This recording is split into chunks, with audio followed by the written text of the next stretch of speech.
Hello everyone, this is episode 8 of Audiobookish and I'm here with Poppy Knight. Hello. And this episode is going to be a review of Slaine, the Horned God from Penguin Random House Audio. Would you like to read out the blurb for Slaine, Poppy? Yeah, of course. So, for too long the people of Tir-Nan-Og have suffered under the dominion of the drunes, strange druids who have poisoned the land with their magic. Slaine has had enough of their tyranny, and through the Earth Goddess, he learns some shocking truths about the priesthood and his own future. Now Slaine must unite the 4 kings of Tir-Nan-Og and use their mystical weapons as he and the Sessair tribe prepare for all-out war. And this is a graphic novel adaptation, well, an audiobook adaptation of the iconic graphic novel created by Pat Mills and Simon Bisley. Pat Mills is an iconic British comic writer and editor who helped revitalise the British boys comics scene in the 1970s and has remained a leading light in the British comic scenes ever since. He's been referred to as the godfather of British comics. His comics are notable for their violence and I can't say that word. Okay, you know what I mean. He's best known for helping to create 2000 AD and has played a major part in the development of Judge Dredd. Simon Bisley is an award-winning British comic book artist, best known for his work on ABC Warriors, Lobo and Slaine. His style is reliant on paints as well as inks, and his influences are Frank Frazetta and Bill Zielskiewicz. And yeah, so they're the creators of the graphic novel that this audiobook is based on. Penguin Random House Audio have done a series of these 2000 AD adaptations. They've done this, Judge Dredd, and there was another one whose name I can't remember. So I think there's about 3 of them that they've done, and I think they're doing an entire series. So I think this was your choice, Poppy. How did you first hear about it? Well, it sort of was. It was kind of a collaboration one, wasn't it? Yeah. Because you pitched that we do one of these 2000 AD ones, and this one definitely stood out to me as being more my sort of thing. I mean, we've got the kind of fantasy angle, the mythology stuff that, just made this one seem really exciting for me. So yeah, it was definitely my top choice of the 3. And of course, Rebecca briefly mentioned it in our interview with her as well, that she thought it would be awesome. So took that on board. It's kind of a full production audiobook. So we've got multiple vocal performances. So I think kind of the main narrator is Uko, who's a dwarf companion of Slaine. So I was just wondering, kind of when you first started listening to it, what were your kind of initial impressions of it? Yeah, definitely. So I hadn't read the graphic novel before. I went in straight for the this audio, but then after I listened to it, I got the graphic novel and I read volume 1, and then I read with volume 2 from the audio playing in my ears. Yeah. And then I went back to just reading volume 3. So we'll definitely get into some of how that went for me. But yeah, back to when I was first listening to the audio, I've kind of got my notes here. It feels so radio play. It's how I kind of, because it definitely did. And I thought that was really good. I mean, I've spoken before that I love things like that, and full cast stuff is awesome. And especially when they don't abridge, just fabulous. I added here that it made me feel like it was a bit of a parody. But I think that's because, so one of my favourite radio series is called Elven Quest. And it is a brilliant fantasy parody series. And so obviously, the nature of parody is it takes tropes that actually exist in a genre and, uses them but makes fun of them a bit. So that obviously then colours you a little bit when you go back to something that is more actually a member of that genre, I guess is a way you can talk about it. And it made me sort of feel like it was, just because it felt so similar to Elven Quest. But then there were other times where it did feel like, kind of as I got more into it, it felt kind of more, okay, yeah, I'm straight in with this. And then another comparison, I listened to an audio version of The Hobbit about a year or something ago, and it started feeling a bit more like that as well, especially with, like you say, Uko the narrator was kind of like that style. So yeah, it was nice because I could relate it to these 2 different experiences that I've had. But yeah, both good ones. And yeah, it does actually have some comic elements in it that kind of hark a little bit to Elven Quest as well. Yeah, I think for me, the sound design on this is absolutely superb. Yeah. Sometimes with radio plays, I struggle a little bit to kind of like get into the world, but the sound design on this immediately grabs you and you're kind of like immediately with it and you go with it. I would say I do have a slight criticism of like, I think maybe the opening 10, 15 minutes, it was a little bit like quite exposition heavy and there was kind of a lot of names being thrown out there. And I read a lot of like fantasy and stuff like that. So I think maybe when I see a name spelt down on the page, it's easier for me to keep track of who that is in relation to other people. But especially some of the Celtic names, they sound quite similar to each other. And so I was finding it, I know you've just said that name, but who's that in relation to that person? So yes, it was a little bit exposition heavy. Yeah, my main one with that was the actual place names. So, because there's Phineas and Phalius, I think, are two of the kingdoms that, it says about in that blurb. And yeah, there was a bit, both when I was listening to it and reading it, where I was like, wait a minute, I thought they just went there. And I was like, oh, there's two different places that sound very similar. But yeah, I get you. Yeah, so it's kind of really nicely paced and kind of, I think Uko is the standout star performance of the series. I think his performance is full of humor and he's kind of a nasty piece of work that's also kind of trod on a lot as well. So I really enjoyed his part in the story and his performance especially. Yeah, definitely. And to go to Elven Quest again, so there's a character called Creech in there, and there's definitely some parallels between Uko and Creech. The sort of hanging on the tails of the I almost said main hero, but that isn't the case for Creech because he's on the bad side. But yeah, hanging on the tails of a kind of master figure and the regular beatings that are sort of made fun of and stuff like that. And they play dumb, or they are kind of seen as the more dumb character for a lot of it. But then at other points, they show some real cleverness and things like that. So yeah, there's a good parallel there.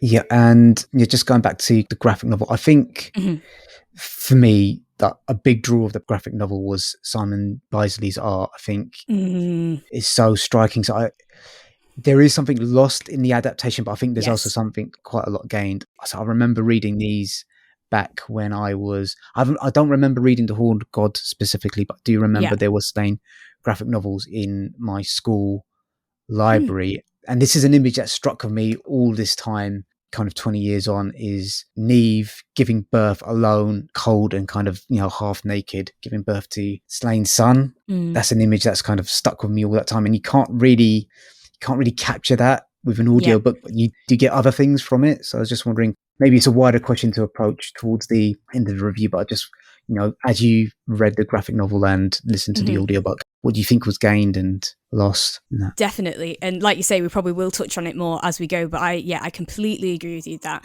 the images are stunning. They really are. Yeah, I'm kind of glad I didn't just do the audio because, like you say, you do miss out on that. As a kind of, I guess, a lighter one to start off with, there's a lot of kind of fantasy creatures that you don't get the visuals of, obviously, in the audio. Yeah. That's fantastic in the actual graphic novel.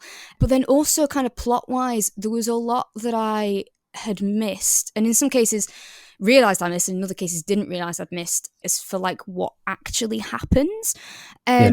So a lot of the time in kind of fights and stuff, in the audio, I didn't quite realise who was winning or what was happening because that is told through the images in the graphic novel. Yeah. One in particular, the evil being that Maeve brings up to attack Neve, to kill Neve, ends up eating himself, right? And, I didn't quite understand how that happened when I was listening to it. They kind of say, oh, he's so stupid, he ends up eating himself, which is fair enough. And that is kind of the overall reason why it happens. But then when you look at the graphic novel, Slaine actually puts his fist into his mouth while he's fighting, which is why he then ends up keep chomping away and then eating the whole of himself. But I had completely missed that in the audio. I remember sitting there being like, okay, but why did that just spontaneously happen? Because you didn't get the fact that Slaine had done that to kind of start it off. Yeah, I think that is, if you're adapting the book the way that they've done it, I think that's an inherent limitation because action scenes they're more difficult to translate audio-wise unless you're giving like a full description of what's happening. So yeah, I mean, you can kind of translate it with, sound design, so sound effects and all that sort of thing. But to actually get the kind of like the ebb and flow of like an action scene just that way, I think it's quite difficult. Most of the time, I think it worked well. So, there was that one. And I think the final conflict as well, I kind of lost track a little bit of what was happening there. Yeah, and I do totally get you. And I think with a lot, that would definitely be the case. However, I think the fact that this graphic novel is the way that it is gives you a bit of leeway on that. Yeah. So it is a very narrator-heavy graphic novel anyway. It's a very meta text because it's the idea that Uko is the scribe. He is writing down all of these adventures and we are reading his things. We often zoom out into his writing process and what's going on and things like that. And there are a lot of places in the graphic novel where it does explain stuff in a very narratorial kind of way that could have just been left to the pictures and weren't. And I feel like it wouldn't have been a ridiculous thing for instances like that to have added a little bit of that kind of box narration part into there, especially when I was in volume 2, I was actually listening to it while I was reading it. There were some changes that were made to the text. There were some sentences that got added, and definitely some words that got added in other places. And yeah, I feel like where in other graphic novels, if it doesn't have that kind of narrative style, it would be very imposing to then have a description explanation part in for sure. But I feel like this one, you could have compensated a little bit for some of those moments where there is a change in the battle or something like that is just shown in the images. That maybe they could have snuck just a short line in there that would still fit the style, that would still be respectful to the original, but would maybe help you along a bit in the audio so you didn't feel too lost. Yeah, I think that's kind of a fair point. I think the other thing that we probably need to know is that this is kind of like brand new frontier in terms of audiobook adaptations. So I'm sure, lessons going to be learned along the way. So, it's kind of when you're adapting a book to a film, you have to make an adaptation to make sure that story works in the format that you're choosing to tell it. All the vocal performances were absolutely superb. Uko was excellent. I really enjoyed Neve's performance. Yeah. Mabe was delightful, and Slaine was everything you kind of would want from that performance, kind of like charismatic, cunning, kind of the performance you'd want to hear. Yeah, totally. I was quite pleasantly surprised by how faithful it was because sort of, like I say, fresh ears, just listening straight into the audio, I wasn't expecting it to be so narrative. A lot of the graphic novels that I've read do rely on the pictures a lot more heavily than this one does. And I genuinely didn't know how much they changed it. So it was kind of nice when I then opened it and went, oh no, this is how it was then. It was like this. So that was kind of cool. And yeah, like you say, all of the performances were incredible. They're not necessarily the voices I would have had. There was a few times when I was reading it where I'm not sure that I felt they matched up. So like with Neve, like you, I loved it in the audio. It's not necessarily the voice or the style I would have picked. If I were choosing who would match up with those images, like I said, it's not a bad decision, just not how it matched with me.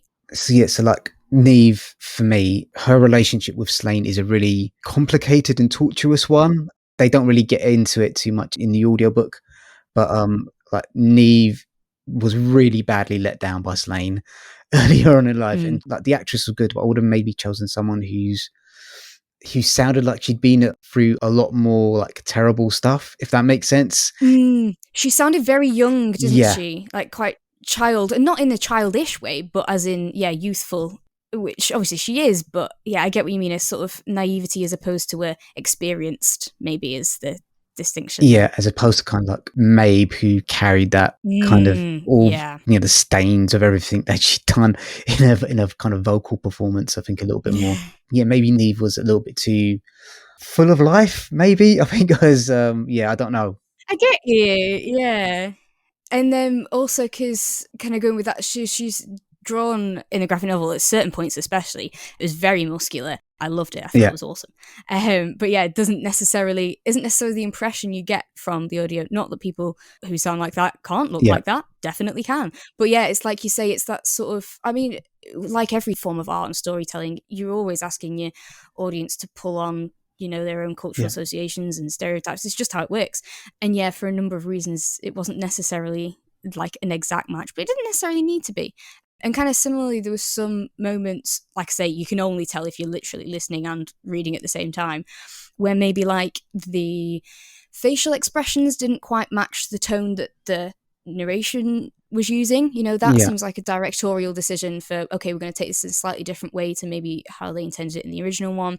Pacing was definitely one that I thought was really interesting when I was going through it like that. There were times where maybe the sound effects for what was going on in one panel didn't involve the dialogue that was going on in that Oh, panel. Maybe okay. that was a bit sooner or a bit later or stuff like that. Really interesting, like intricate things of just how they decided they wanted to build the picture in the audio version that was just slightly different to the graphic novel, which I was just fascinated by. I was thinking, oh, why was I doing my dissertation last year? This would have been an awesome thing to dig into with proper detail. That kind of adaptation is just, really interesting.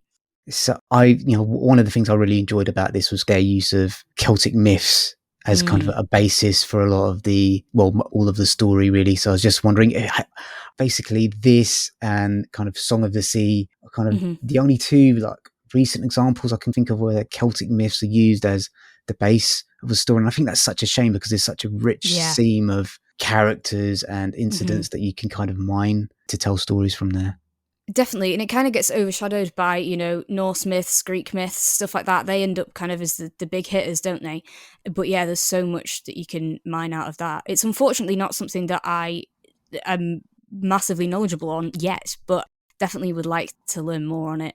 Yeah. And I think as well, I was kind of picking up on something from earlier, your knowledge of like the other Slaine novels will have helped you there as well. So like you were saying with Neve's relationship to Slaine and things like that. So as well as the mythological world that they pull on from actual Celtic myths, kind of the fact that they can also pull on the world that's already been created for Slaine is quite interesting. But yes, if you only come at it from this audio adaptation of this one story, you won't necessarily have that.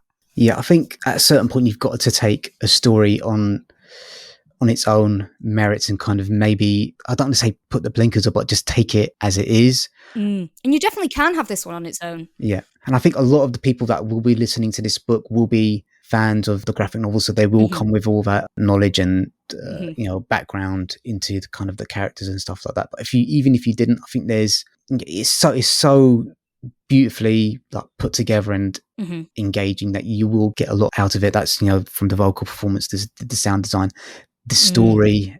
Yeah, a zillion %. And, I can definitely say, given that was my experience, that's totally the case. And, again, going with, I didn't realize how much they changed it or hadn't changed it. So at the beginning, it does a kind of echo saying, if you're going to enjoy this, you're going to want to know some of the backstory, and goes through the backstory. Yep. And I wasn't sure if that was something that, because this was a new venture, if we're going to adapt these kind of ones on their own, we're going to need to do this for our listeners. But it isn't. It's actually something that is in the graphic novel, kind of just as a maybe people are reading it and they haven't read the other Slaines and stuff like that. So that was something that was already there. But yeah, clearly the same thought processes of, if somebody new is coming to this, what do they need to know, which is really cool. And then you were saying there about that you get some advantages in the audio. We've touched on it a few times, but some more things to say on that, because even though, like we say, plot wise, there's maybe some things that you don't get because the pictures are missing, and some things like the animals and things like that. But there are some things that are either done as well or maybe even better. So echoiness is one of them. Really quite early on, you get a zoom out of Echo writing in a massive stone hall kind of thing. Yeah. And I could, like I say, I had already heard it when I saw this picture, but I could hear it in the image. The image is so good at telling you that echoiness. But then equally, when I was listening to it, I could see it. The echoes were superb. You could tell how big the room is. You felt the walls were cold. Stunning, really stunning, the echoes. And the echoes underwater as well. Oh yeah, that that's underwater such a good sound was incredible. Yeah, yeah, it's like the sound design on this is superb. I've not listened to The Sandman, but that's kind of another. I've heard a lot of things about the sound design, and that I would be hard pressed to see it beating the sound design in this one. Fair. It does give you kind of a really environmental feeling. Kind of even the battle scenes, you can feel like the smokiness just through the sound design and the effects that they choose. Totally, it is phenomenal. And like the 3D element with it as well. Going from ear to ear, which side it's playing in, was so good. I missed that. So I was listening to it on my iPad. So I might need to listen to it again with my headphones on then. Yeah, there is some, and it's nicely done. There was one place where I didn't love it as much. So there was a part where someone was like panting really heavily. I think it was Maeve, that was just a bit weird because it was kind of like there was panting coming from one ear and then the other ear, and it kept switching. And that that was a bit. Okay. I was like, where am I at this point? Why is she panting in different ears? But apart from that, it was fabulous. Yeah, you felt like you were kind of in between. When like Slaine was arguing with Cathbad, you were in between the two of them, if I remember rightly, and stuff. So that kind of stuff was, that was really cool. So yes, I do recommend you listen again with some headphones. Okay. But I'm sure it was also great without. Cool. So, I mean, just going to like the meat of the book itself, that I've got like themes written down in my notes, and I've got feminism, environmentalism, men taking credit for women's work, anti-religion question mark, bad traditions versus building a new world. So I think maybe talk about feminism question mark as one of the themes of the novel. Yeah, I mean, we've discussed gender things in a lot of these episodes, and I don't want to be that guy, but we've got to talk about it in this one, haven't we? You couldn't talk about this book and not talk about the gender stuff in there. Obviously, as I've said before, I have a bit of an issue with things that are so binary. They're so men are this, women are this, which it certainly was. Apart from, I loved one bit that was quite early on, I think, when he's in the cauldron talking to Danu, the earth goddess. Yeah. And they were kind of talking about back in a time when women were ruling the world and stuff like that. And it was kind of, there was an idea that they were treating men like objects, like men in that present. And certainly we can relate to some parallels in our world. And it was nice because it was kind of the idea that it isn't about gender, it's about who has the power. Yes. That was quite interesting. It's like, we're all the same. It just depends who's managed to end up in charge, kind of thing. So I liked that. But then everywhere else in there, it was very, these are this and these are this. Apart from, like I say, Muscular Neve did a good job of pulling some of that back, and she was, smithing a metal hand, and she was kind of taking on some traditionally more masculine roles and stuff. But overtly, it did a lot of men are this, women are this. Yeah, and I think I don't. So I've got feminism question mark down on my notes because I think there is a lot of criticism within the book about how men, and especially the priesthood, treat women and handle power. But Neve has obviously got a key role to play within the story, and Neve is one of the main avatars of evil as well. But it did, I don't know, I'm struggling to kind of like verbalize what I'm thinking about its approach to that dynamic, because I don't know how you felt, but I did feel maybe it was trying to get across the point that things would be so much better if women were in charge. But then, like, Danu, not to give spoilers, but it doesn't necessarily work out that way for Slaine when he does try and sort of give women more power. Yeah. It's a little bit all over the place for me. Yeah, and I think, like you say, that's one of the reasons why it is difficult to pin down. I don't think anyone can say that it has one message. And part of that is because, so we've talked about how Ukko is writing down this saga. Yeah. He's telling you the story, but Nest actually changes some of what he writes. And there's kind of a commentary some of my favourite bits. Yeah. Some of my favourite bits were just kind of like, well, we'll just cross that out. And that whole idea of Ukko and Nest being like equally unreliable narrators. Exactly. That's the thing. The whole book is really unreliable. There are some parts where you get told by a kind of unnamed being, a translator, I guess, from the writing that Ukko did to our English that we're reading or listening to it with, that tells you, okay, this part we reckon was written by Nest. This part we reckon was written by Ukko. There's some parts that are definite, but most of it you don't actually know. And there's no way to tell whose perspective it comes from. And you have them set up as complete opposites. So you have a lot of Ukko is set up in quite kind of misogynistic terms, in viewing women very much as just sexual objects. In a lot of ways, he does do that. He is certainly not in any way a feminist icon of the book. No. And then you have Nest, who's very much on the other end of the spectrum, who pushes so hard for her version of this is a feminist way, and equally in the things I don't like of being women are like this, that's why they're different from men kind of stuff. And as a slight tangent, I love meta stuff. Yeah. I think it's fabulous. But I think it went a bit hard going on the message sort of thing. I feel like she just laid it on really thick when she was kind of going, no, Slaine did that because he was following the way of the Horn God, because he was acting more like a woman, and just like telling you what the message was meant to be, which I felt like you could have done it in a slightly more subtle way. But even that, you can't say that is the overall message, because it isn't necessarily, because of these, two different, both unreliable narrators. You don't know what's really the truth. And then at the very end, you have the like eternal living ones tell Nest to stop interfering as much with the story. Because like people reading it want more of like the violence and stuff like that. So which, like I say, is the polar opposites and not necessarily good. She's trying to get rid of the violence. It's like, nah, I love the violence. Let's keep, you've got to have a nice balance between the two. But that was a kind of an interesting thing of, okay, so where does the book stand overall if the ending is telling the woman to butt out with her feminist sort of angles on it? So kind of summing all that up is that I completely agree with you. It's very difficult to describe what its stance is and what its message is, because it really doesn't let you answer that question.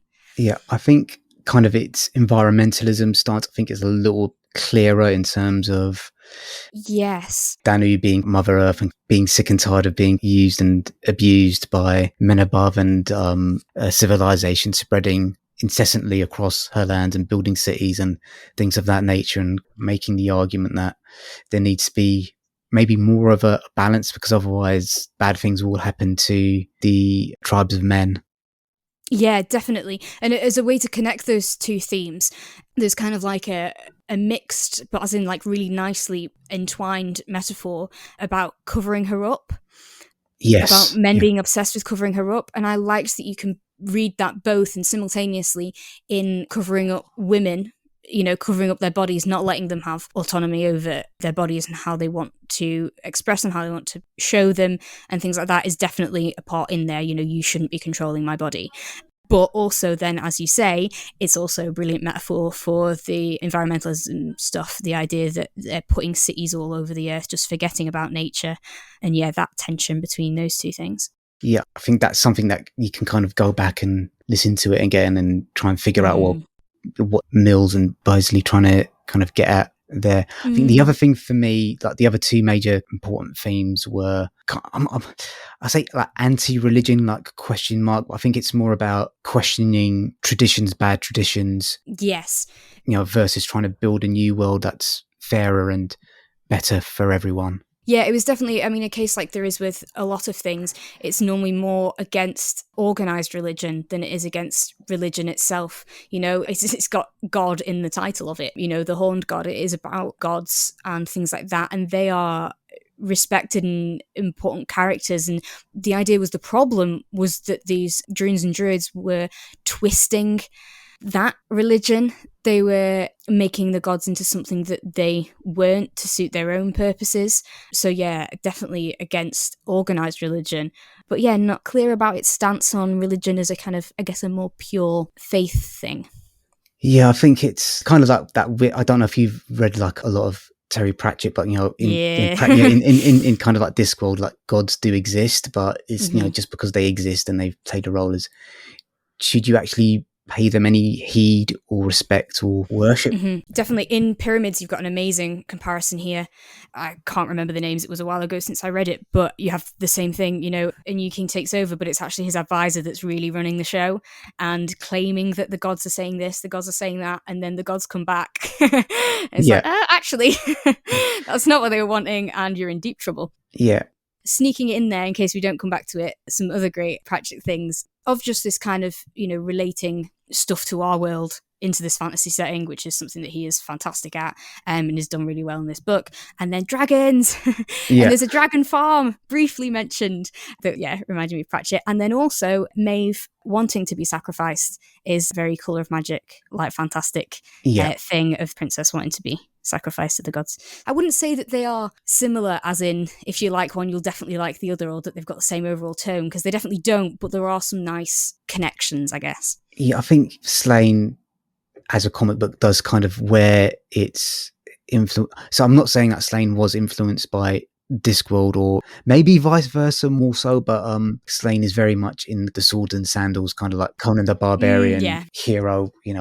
He's very rarely seen without his shirt off, kind of, I know it's like Tir-Nan-Og, but, in my head it's quite similar to Ireland, which I don't think is, dependent on your tolerance for temperature, always like shirt off weather. I don't think. I get what you mean. Yeah. And that, obviously that doesn't come across the audiobook too much, but yeah, it's kind of just one of those things there as well. And also you say that, but it's going back to what you're saying about how amazing the performances were. You can really hear Slaine's confidence in his voice. And I guess that's normally what the kind of men's shirt off thing represents. Yeah, I suppose so, yeah. Bravado and confidence. And you definitely do get that in his voice. Yeah, even when you can't see it, you sometimes get the same atmosphere from the sounds as you could get from the visuals. And yeah, I think that definitely does show. Just going back to the performances, one of the things I really did appreciate was the fact that it's basically an all-Irish voice cast, from what I can tell. And I really appreciated the use of accents to actually lend a sense of place. Yes. Because it would have been really easy for them to go with the decision to kind of like just everyone speaking in Shakespearean style, voices, if you know what I mean. But they chose to go with a variety of Irish performers, with a variety of regional Irish accents as well. I was just about to say that as well. Yeah, the fact that it's not one Irish accent, it's multiple different kinds of Irish accents was really cool. I mean, it's certainly more subtle in Echo for the main narration. Is there? Yeah, so for me, for me with Echo, I originally thought that he was English, but then there are certain points where his Irish accent does come across, but it's a lot more subtle than many of the other performers in the production. Yeah, but yeah, like you say, definitely fabulous that they have kept that. I think it would have been wrong for them not to. Like you say, there was definitely a choice that they could have not done. And, if this was done a number of years ago, possibly would have been the case. But yeah, it was certainly right that they did have a lot of Irish accents in there, a lot of different ones, like you say. It was really cool, gives a sense of place. Even though technically Tir-Nan-Og isn't Ireland yet, they moved to Ireland at the end. It's still fabulous the way that works and does sound, incredible. Yeah, I really enjoyed this. I'm kind of, out of us two, I'm the one who's a little bit more reluctant to go into the kind of full audio play kind of this style of adaptation, but I think this worked kind of exceptionally well. The other Penguin Random House audio adaptation that I listened to was The Ballad of Halo Jones, which it was fine, but I just think it's a far weaker story than this. So when you've got a kind of a story and a rich cast of characters, a rich plot like this, and I think it just lends itself to this sort of adaptation far better. So I think I really enjoyed it quite a lot, and I think they've done quite a superb job with it, and I'd recommend it for fans of the graphic novel, fans of fantasy in general, just fans of like audiobooks as well. Definitely, I completely agree. And I was thinking of you when the sound effects were coming in and stuff like that. I was like, I wonder what he thinks. Yeah. And so quite early on, when it's doing this sort of catching you up part, Uko is narrating past adventures that they've had, and you get the sound effects of these past adventures happening. You get swords clashing, you get dragons screeching and stuff like that. And even before I even had the graphic novel, hadn't even bought it yet, I could picture that. I could see it, but I could see it, sort of in a film where like they overlay the transparent film I know what you mean. of the scene. They just overlay it so you get both the narrator and you can see what's happening. That was the impression I got in those moments, and it does happen a few times later on. But yeah, doing a flashback in that way was just superb. But yes, I didn't know how you'd think about that. So good to know that you liked it. Yeah, I mean, it's not that I'm completely kind of against it. I will listen and enjoy audio. The next one that we're going to be doing is a BBC radio play, which is got kind of like sound effects and multiple performers in it. It's just, I think you need to think really carefully about when you do it. And I think they have here. And I think they've treated the material with respect that it deserves. For sure. And, like you were saying before, it is certainly something that lends itself very well to the adaptation. It was a good pick to go for. Clearly, they weren't writing it with that, in the future, someone will make an audio version of this. They clearly weren't, but it does lend itself very well to it. But like you say, could have easily been ruined. It could have been done badly, but it wasn't. It was superb. Yeah, really, really good. So I'm a bit keen now to check out the other Penguin Random House audio adaptations. One thing I do want to say, so how long is this audio adaptation? Let me just have a look. I think it's about 2.5, maybe 3 hours long. Yeah, because it's kind of an hour, then 45 minutes, then 50 minutes, I think, something like that for the 3 different volumes, split up into those tracks, which is quite nice because you do get a kind of, you can take a break if you want, just the way that it, came out and the way that it's structured, you can listen to it in those parts, which is quite nice, or you can just binge it all in one. Yeah, so I think I purchased this for around £10, something like that, off of the Apple iTunes store. So I think that's a perfectly fair price for this audiobook. I think on the Audible website, if you've got an Audible membership, obviously you can use your credit, but they've got listed for £25, which I think's a bit expensive for 3 hours. But if you're going to get it from, if you've got an iTunes account, get it from the iTunes. I think £10 for this is well worth it. I think you kind of mentioned previously when we was talking about this, that's kind of the price you'd pay for like a cinema ticket. Exactly, yeah, that was what I was thinking, because I also, saw the Audible price and was like, for 3 hours. And then, like you say, the Apple price is a lot lower. And then also, I listened to it all the way through and then also listened to the second one, and then we'll listen to it with other people because it was really good. You do have that replayability that you don't get with a cinema trip. That was what made me go, no, you know what, because I would spend this much for, going and having that. I'm very glad that I did it. And I then paid an extra amount of money to get the physical graphic novel as well. So that clearly shows that I thought it was worth putting that investment into it. Because, it was really good. And it does have that replayability. I guess it's kind of a bit of a weird one, isn't it? Because you sometimes think with a longer audio thing, okay, you get more of that experience, therefore you'll maybe pay a bit more.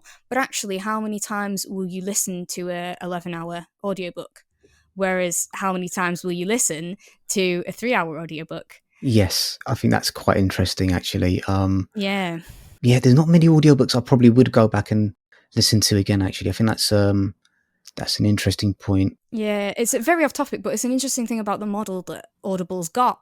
It's not kind of a library loan system. It's not a Netflix streaming system. It's you purchase one a month and you have it forever, but really how many times are you going to listen? It's an interesting thing that this audio market that is more like a book market that has used the library system for ages, that they have that kind of, it's based more on actually owning something. And you can't loan things to other people like when they were predominantly on CDs.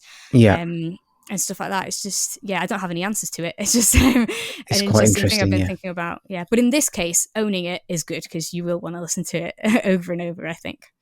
Yeah, so I would highly recommend getting it. Is that a recommendation from you as well? Oh, for sure, yeah. And so part of the reason that I wanted to do the listening and reading at the same time bit was partly for, looking at those adaptation things, but also to see whether I would recommend the sort of multi-sensory experience of all of the things at once. And I kind of do. It was quite good, but I think however you get to it, if you do the graphic novel or you do the audio or you do them together or you do them both but at separate times or whatever, I think they're all phenomenal. So definitely a huge recommendation from me.